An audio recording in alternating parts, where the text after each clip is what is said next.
ಕೆಳಗಡೆ ಕುಂದದಲ್ಲಿ ಹೂವು ಹರಳೈತೆ ನೋಡು ಮೊನ್ನೆ ವಿಶಾಲ್ ಕೆಂಪು ಹರಳೈತೆ ನೋಡು ಕೆಳಗಡೆ ಅಲ್ಲಿ ಕೆಳಗೆ ಕೆಳಗೆ ಕೆಳಗೆ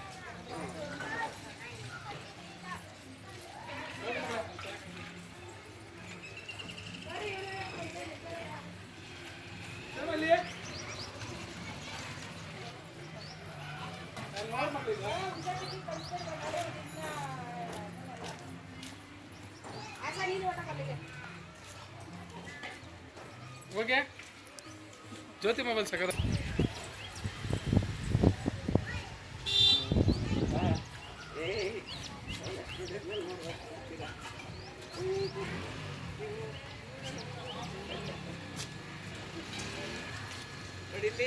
ನೋಡಿಲಿ ನೋಡಿಲಿ ನೀವು ಹೋಗ್ಲಿಲ್ವಲ್ಲ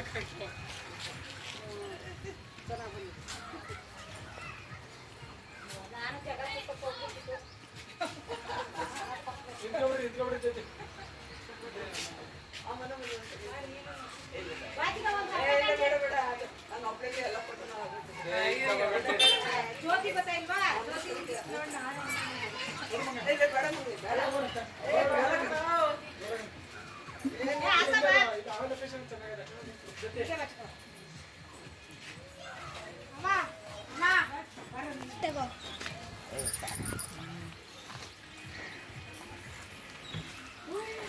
ಅಮ್ಮ ನೋಡಿ ಅಮ್ಮ ಇದ್ದಿದ್ರೆ ನಮ್ಮ ಮನೆಗೆ ಬಿಡೋದು ಗಿರ್ಜಮ್ಮ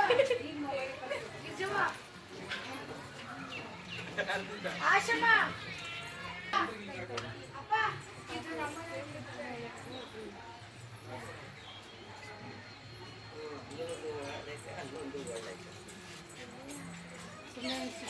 ಪಾಠ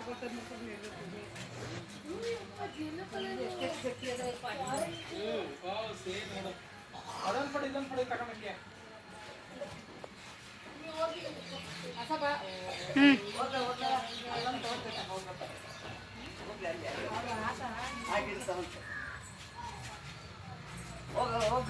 ಗಿಡದು ಚೆನ್ನಾಗಿ ಬಂದವೆ ಗಿರ್ಜಾ ಅಲ್ಲಿ ಯಾವ ಬಿಡಿ ಹೋಗು ಮತ್ತೆ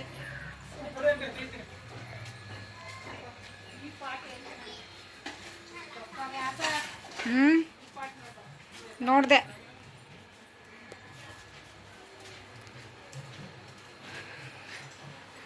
ಇವತ್ತು ನಾನು ನಿಮಗೆ ಒಂದು ಹಳೇ ಕಾಲದ್ದು ಒಂದು ಮನೆ ತೋರಿಸ್ತೀನಿ. ಈ ಮನೆನ ಯಾವ ರೀತಿ ಏನಂತ ಕರೀತಾರೆ ಅಂದರೆ ನೋಡಿ ಅಲುಕ್ ಸೇವೆ ಮನೆ ಅಂತ ಕರೀತಾರೆ ಇದನ್ನು. ಇದು ನಮ್ಮ ಅತ್ತೆ ಮನೆ, ನಮ್ಮ ಅಪ್ಪ ಇದ್ದಾರಲ್ಲ ಅವರ ಅಕ್ಕನ ಮನೆ. ತೋರಿಸ್ತೀನಿ ನೋಡಿ ನಮ್ಮ ಅತ್ತೆನ. ಇವರೇ ಪಾರ್ವತಮ್ಮ ಅಂತ.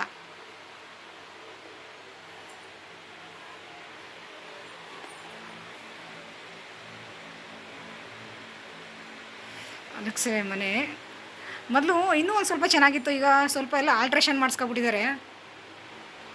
ಇಲ್ಲೇ ಹಾಲಲ್ಲೇ ಒಂದು ಮಂಚ ಹಾಕೊಬಿಟ್ಟಿದ್ದಾರೆ.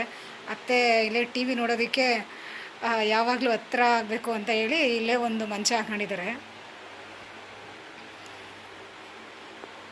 ಅಲುಕ್ ಸೇವೆಗೆ ಹೋಗೋದಕ್ಕೆ ಅಲ್ಲಿಂದ ಮೆಟ್ಲಿದೆ, ಅಲ್ಲಿಂದ ಹೋಗಬೇಕು ಮೇಲ್ಗಡೆಗೆ ಹತ್ತಿ.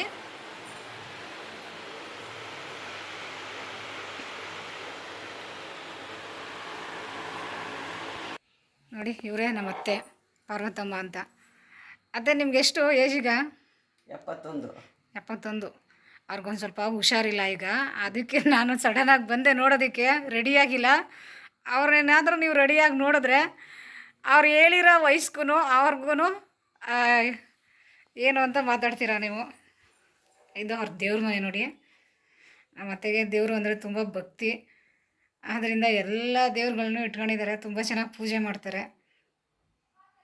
ಅವರೆಲ್ಲ ಕ್ಲೀನ್ ಮಾಡಿಕೊಂಡು ಅಲಂಕಾರ ಮಾಡಿಕೊಂಡು ಎಲ್ಲ ರೆಡಿ ಮಾಡ್ಕೊಂಡು ಒಬ್ಬರೇ ಮಾಡ್ತಾರೆ, ಯಾರು ಕೆಲವು ಮಾಡಿಸೋದಿಲ್ಲ. ತುಂಬ ಚೆನ್ನಾಗಿ ಪೂಜೆ ಎಲ್ಲ ಮಾಡ್ತಾರೆ ಅವರು. ಆದ್ದರಿಂದ ದೇವ್ರ ಮನೆನ ಈ ದೇವಸ್ಥಾನದ ರೀತಿ ಮಾಡ್ಕೊಬಿಟ್ಟಿದ್ದಾರೆ.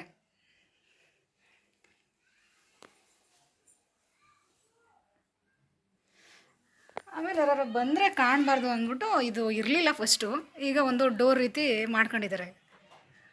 ನೋಡಿ ಸ್ಲೈಡಿಂಗ್ ಡೋರ್ ರೀತಿ ಇಟ್ಕೊಂಡಿದ್ದಾರೆ. ಆಮೇಲೆ ನಮ್ಮ ಅತ್ತೆ ಏನೋ ಕಮ್ಮಿ ಅಂತ ಅಂದ್ಕೋಬೇಡಿ, ಇವರು ಅವರೇ ಹೇಳ್ತಾರೆ ಇವ್ರ ಬಗ್ಗೆ. ಬ್ಯಾಂಕ್ನಲ್ಲಿ 10 ವರ್ಷ ಡೈರೆಕ್ಟ್ರಾಗಿ ಕಸ್ಬಾ ಸೊಸೈಟಿ ಬ್ಯಾಂಕ್ನಲ್ಲಿ 10 ವರ್ಷ ನಾನು ಡೈರೆಕ್ಟ್ರಾಗಿ ಕೆಲಸ ಮಾಡಿದ್ದೀನಿ. ಶ್ರೀರಂಗಪಟ್ಟಣ ಕಸ್ಬಾ ಸೊಸೈಟಿ. ರಂಗನಾಥ ಟೆಂಪಲ್ಗೆ 10 ವರ್ಷ ಕಾಲ ಅಲ್ಲಿ ಧರ್ಮದರ್ಶಿಗಳಾಗಿ ನಾನು ಸೇವೆ ಮಾಡಿದ್ದೀನಿ.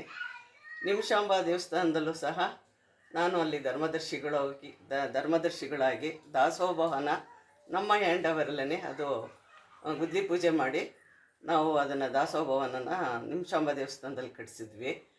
ಅನಂತರ ಸ್ನಾನಕಟ್ಟೆಗೆ ಹೊರಗಡೆ ಜನ ಬಂದು ಸ್ವಚ್ಛತೆ ಇಲ್ಲ ನೀರು ಮಾಡೋಕ್ಕೆ ಅಂತ ಸ್ನಾನ ಮಾಡ್ಸೋಕ್ಕೋಸ್ಕರನೇ ಅದಕ್ಕೆ ತಡೆಗೋಡೆ ಜಾಲರಿ ಎಲ್ಲ ಹಾಕ್ಸಿ ನೀರು ಸ್ವಚ್ಛವಾಗಿ ನಿಂತ್ಕೋಬೇಕು, ಭಕ್ತಾದಿಗಳು ಬಂದು ಅಲ್ಲಿ ಸ್ನಾನ ಮಾಡಬೇಕು ಅಂತ ಹೊಸದಾಗಿ ನಿಮಿಷಾಂಬಕ್ಕೆ ತಡೆಗೋಡೆ ಎಲ್ಲ ಹಾಕಿ ಸ್ನಾನದ ಕಟ್ಟೆಯನ್ನು ಕಟ್ಟಿಸಿ ಅಲ್ಲಿ ಸ್ನಾನ ಮಾಡುವಾಗ ಎಲ್ಲ ನೀರು ಜಾಲರಿ ಒಳಗೆ ಕಸ ಕಡ್ಡಿ ಎಲ್ಲ ಅದು ಸ್ಟಾಪ್ ಆಗಿ ಸ್ವಚ್ಛವಾಗಿ ನೀರು ಬರಬೇಕು ಅಂತ ಸ್ನಾನ ಮಾಡೋರಿಗೆ ಅದನ್ನೆಲ್ಲ ಸಹ ಅನುಕೂಲ ಮಾಡಿಕೊಟ್ಟಿದ್ದೀವಿ. ನಾನು ಪುರಸಭೆ ಕೌನ್ಸಲರಾಗಿ 2 ಸಾರಿ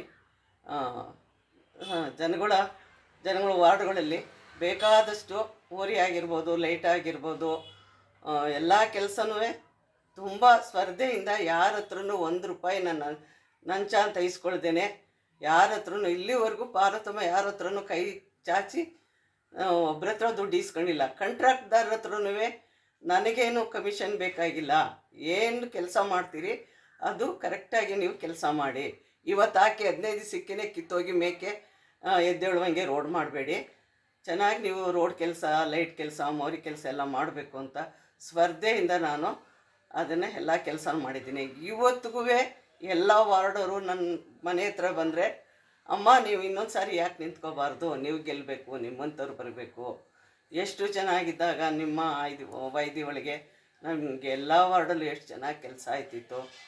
ನನ್ನ ವಾರ್ಡಲ್ಲೇ ನಾನು ಮಾಡಬೇಕು ಅನ್ನೋದಿಲ್ಲ ಇರಲಿಲ್ಲ, ಬೇರೆ ಬೇರೆ ವಾರ್ಡ್ ಬೇರೆ ಗೆದ್ದಿರೋರು ಅವ್ರನ್ನೂ ಬಿಟ್ಬಿಟ್ಟು ಎಲ್ಲ ನನ್ನ ಹತ್ರ ಬರೋರು. ಇಲ್ಲಮ್ಮ ನಿಮ್ಮ ವಾರ್ಡಲ್ಲಿ ಗೆದ್ದಿಲ್ಲ, ಆ ಕೌನ್ಸಲರ್ಗೆ ಹೇಳ್ಕೊ ಹೋಗ್ರಿ ಅಂದರೆ ಅವ್ರು ಒಪ್ತಾ ಇರಲಿಲ್ಲ. ನಾವು ಅವ್ರ ಹತ್ರ ಹೋಗಲ್ಲ, ಅಮ್ಮ ನಿಮ್ಮ ಹತ್ರ ಬಂದಿದ್ದೀವಿ ನಮ್ಗೆ ಮಾಡಿಸ್ಕೊಡಿ. ಈ ರೀತಿಯಾಗಿ ನಾನು ಜನಗಳ ಸೇವೆನೂ ಮಾಡಿದ್ದೀನಿ. ಇಷ್ಟೆಲ್ಲ ಮಾಡಿದೆ. ಈಗ 71 ವರ್ಷ. ಈ ಸಾರಿನೂ ನವಂಬರ್ ಡಿಸೆಂಬರ್ಗೆ ಎಲೆಕ್ಷನ್ ಇದೆ, ಆದರೂ ಈ ಸರಿ ನಿಂತ್ಕೊಳ್ಳಿ ಅಂತ ನನಗೆ ಫೋರ್ಸ್ ಮಾಡ್ತಾಯಿದ್ದಾರೆ. ನನಗೆ ಆರೋಗ್ಯನೂ ಸ್ವಲ್ಪ ಸರಿ ಇಲ್ಲ, 71 ವಯಸ್ಸಾಯಿತು. ಈಗ ನನಗೆ ಬೇಡ, ಸಾಕು ನಾನು ಇಷ್ಟು ಮಾಡಿರೋದೆ ಅಂತ ನಾನು ಎಲ್ಲನೂ ಬಿಟ್ಟು ಈಗ ಆರಾಮಾಗಿ ಮೊಮ್ಮಕ್ಕಳು ನೋಡ್ಕೊಂಡು ಮಕ್ಕಳು ನೋಡಿಕೊಂಡು ಎಲ್ಲ 4 ಜನ ಮಕ್ಳಿಗೂ ಒಳ್ಳೊಳ್ಳೆ ಬಿಲ್ಡಿಂಗ್ಗಳು ಕಟ್ಕೊಟ್ಟಿದ್ದೀನಿ. ಆರಾಮಾಗಿ 4 ಜನ ಸೊಸೆದಿರು, 4 ಜನ ಗಂಡು ಮಕ್ಕಳು ಆರಾಮಾಗಿದ್ದಾರೆ. 9 ಜನ 10-11 ಜನ ಏನೋ ಮೊಮ್ಮಕ್ಕಳು ನನಗೆ, 4 ಜನ ಸೊಸೆದಿರು, 4 ಜನ ಗಂಡು ಮಕ್ಕಳು ಆರಾಮಾಗಿ ಎಲ್ಲ ಚೆನ್ನಾಗಿದ್ದಾರೆ. ಈ ಮನೆ ನಾನು ಗಂಡನ ಮನೆ ಆಗಿರೋದ್ರಿಂದ ನಾನು ಮದುವೆಯಾಗಿ ಬಂದಿದ್ದು ಇಲ್ಲೇ, ಅಂತಿಮ ಹೋಗೋದು ಇಲ್ಲಿಂದನೇ ಅಂತ ನನ್ನ ಮನೆಯಲ್ಲಿ ನಾನಿದ್ದೀನಿ. ಎಲ್ಲರಿಗೂ ನನ್ನ ಈ ವಿಡಿಯೋ ಅಂತ ನೋಡೋವಂಥವ್ರಿಗೆಲ್ಲ ಆಶೀರ್ವಾದ ನನಗಿರಲಿ ಅಂತ ಹೇಳಿ ಕೈ ಮುಗಿದು ಮಾತಾಡೋದನ್ನು ನಿಲ್ಲಿಸ್ತೀನಿ. ನಮಸ್ಕಾರ. ನೋಡಿ, ಅವ್ರು ಎಷ್ಟೋ ತನಕ ಮಾತಾಡಿದ್ರು, ಅವ್ರು ಹುಷಾರಿಲ್ಲ ಆ ರೀತಿ ಇದ್ದಾರೆ. ಮನೇಲಿ ನಾವು ಸಡನ್ನಾಗಿ ಬಂದು ನಮ್ಮ ಅತ್ತೆ ಹುಷಾರಿಲ್ಲ ನೋಡ್ಕೊಂಡು ಹೋಗೋಣ ಅಂತ, ಅದಕ್ಕೇ ಹಂಗೆ ಮಾತಾಡಿ ಅಂತ ಅತ್ತೆ 1-2 ಮಾತು ಮಾತಾಡಿ ಅಂತ ಹೇಳಿದೆ. ಪಾಪ ಅವ್ರಿಗೆ ಆಗಲಿಲ್ಲ, ಹಂಗಾದ್ರೂ ಮಾತಾಡಿದ್ರು. ನೋಡಿ, ನಮ್ಮ ಅತ್ತೆ ರೆಡಿ ಆದರೆ ಈ ರೀತಿ ರೆಡಿ ಆಗೋದವರು.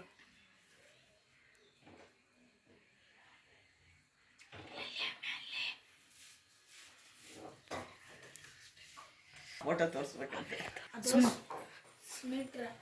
ಈಗ ಹಾಲು ಈ ಕಡೆ ಇಷ್ಟು ಹಾಲು ಬಂದಾದ್ಮೇಲೆ ಇಲ್ಲಿ ಒಂದು ಅಡುಗೆ ಮನೆ ಇದೆ. ಅಡುಗೆ ಮನೆಯಲ್ಲಿ ಒಬ್ಬರೇ ಇರೋದು, ಆದ್ರೂ ಎಷ್ಟು ಸಾಮಾನು ಇಟ್ಕೊಂಡಿದ್ದಾರೆ ನೋಡಿ. ಎಲ್ಲ ಅವರೇ ಕ್ಲೀನ್ ಮಾಡ್ಕೊಳ್ಳೋದು, ಅಡುಗೆ ಎಲ್ಲ ಅವರೇ ಮಾಡ್ಕೋತಾರೆ.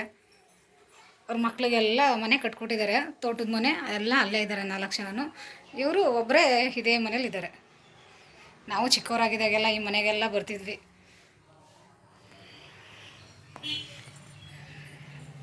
ಮತ್ತು ಅಲ್ಲೊಂದು ರೂಮ್ ಇದೆ, ಹಿಂದೆ ತೋರಿಸ್ತೀನಿ ನಿಮಗೆ. ಹಿಂದೆಗಡೆ ಒಂದು ದೊಡ್ಡದು ರೂಮ್ ಇಟ್ಕೊಂಡಿದ್ದಾರೆ ನಮ್ಮತ್ತೆ. ಸದ್ಯ ಅವ್ರಿಗೆ ಹುಷಾರಿಲ್ಲ, ಎಲ್ಲ ಕ್ಲೀನಾಗಿ ಎಲ್ಲೆಲ್ಲ ಅಲ್ಲೆಲ್ಲ ಇಟ್ಕೊಂಡಿದ್ದಾರೆ. ನಿಮಗೆ ಆವಾಗಿನ ಕಾಲದ್ದು ಲಕ್ಷ್ಮಿ ಮನೆ ಯಾವ ರೀತಿ ಇದೆ ಅಂತ ನಾನು ನಿಮಗೆ ತೋರಿಸ್ತಾ ಇದ್ದೀನಿ ನೋಡಿ. ಇದು ಹಿಂದೆ ಎಲ್ಲ ಹಂಚಿನ ಮನೆ.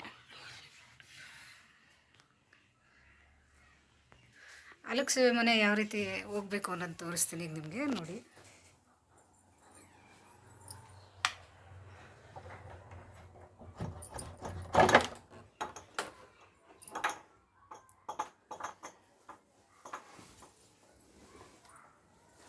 ತುಂಬ ಹಳೆಯ ವರ್ಷದ ಮನೆ.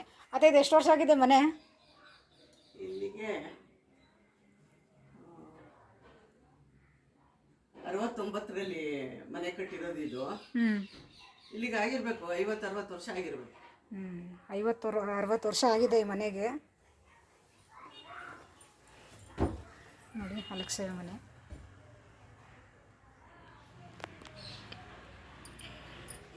ಗದ್ದೆಯಲ್ಲಿ ಏನು ಬೆಳೀತಾರೆ ಅದು ರಾಗಿ ಭತ್ತ ಅದನ್ನೆಲ್ಲ ತಂದು ಈ ಅಟ್ಟದ ಮೇಲೆ ಹಾಕೋತಾರೆ.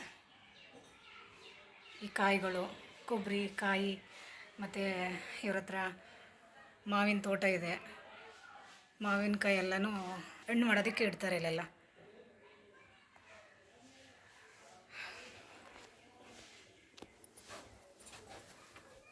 ನೋಡಿದ್ರಲ್ಲ ಲಕ್ಷ್ಮಿ ಮನೆ ಯಾವ ರೀತಿ ಇದೆ ಅಂತ.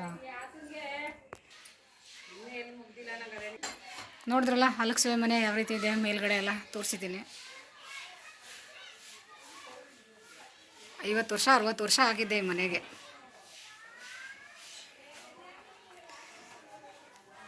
ತುಂಬ ಚೆನ್ನಾಗಿದೆ. ನಮ್ಮ ಅತ್ತೆಗೆ ಗಿಡಗಳಂದರೆ ತುಂಬ ಇಷ್ಟ. ಎಲ್ಲ ಮನೆ ಮುಂದೆ ಗಿಡಗಳೆಲ್ಲ ಹಾಕೊಂಡಿದ್ದಾರೆ.